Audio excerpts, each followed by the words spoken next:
Bismillahirrahmanirrahim. Hörmətli Quran sevənlər, hər birinizi Allahın salamıyla salamlayıram. Esselamu aleykum və rəhmətullah. Sizinlə bugün bir məsələ haqqında danışmaq istədim. Bu da Quran-ı Kerim oxuduqda, əgər Uca Allah orada özünə nisbət edilən hər hansı bir ona uyğun olmayan sözlər varsa, qari oxuduğu zaman səsini aşağı bir şəkildə etməlidir. Və bu da Quran-ı Kerim oxumağın ədəblərindən sayılır. Məsələn, وَقَالَتِ الْيَهُودُ عُزَيْرٌ اِبْنُ اللّٰهِ Yahudilər dedilər ki, Uzeyr Allahın oğludur. Bu ayəti oxuduqda həmin Allahın oğlu sözünü qısa səslə demək lazımdır. وَقَالَتِ الْيَهُودُ عُزَيْرٌ اِبْنُ اللّٰهِ عُزَيْرٌ اِبْنُ اللّٰهِ Yəni burada möhkəm səslə, bərk səslə bunu demək Quran-ı Kerim oxumağın ədəblərindən sayılmaz. Və ya başqa bir ayətdə وَقَالَتِ الْيَهُودُ يَدُ اللّٰهِ مَغْلُولَهِ Yahudilərdən bəziləri dedilər ki, Allahın əli bağlıdır. Yəni bu Allaha bir mənfilik nisbət etməkdir.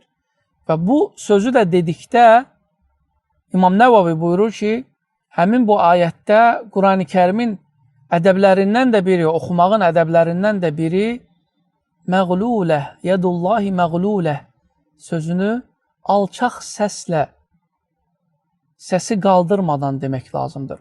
Və qalətil yəhudu yədullahi məğluləh Yəni, səsi azaltmaq, alçatmaq lazımdır. Bu da Quran-ı Kerimin oxunuşun ədəblərindəndir.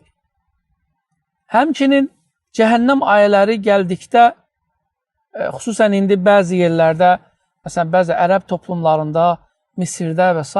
tutaq ki, Quran-ı Kerim oxuyur, cəhənnəm ayətləri oxuyur, oradan qışqırırlar, Allahu Ekber və s. kimi qışqırıqlar gəlir.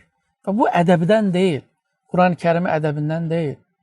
Yəni, qari, Quran oxuyan, Quran-ı Kerim oxuduğu zaman cəhənnəm ayətləri gəldikdə səsini ona uyğun bir şəkildə oxumalıdır. Narahat olmalıdır. Hüzün şəkildə oxumalıdır. Bacardığı qədər, əgər başa düşürsə.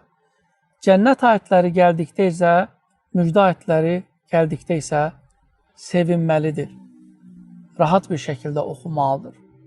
Və bunun ona nəsib olacağını hiss edərək oxumalıdır.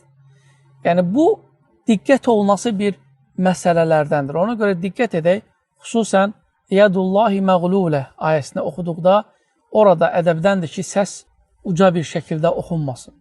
Allah sizləri qorusun. Esselamu aleykum və rəhmətullah.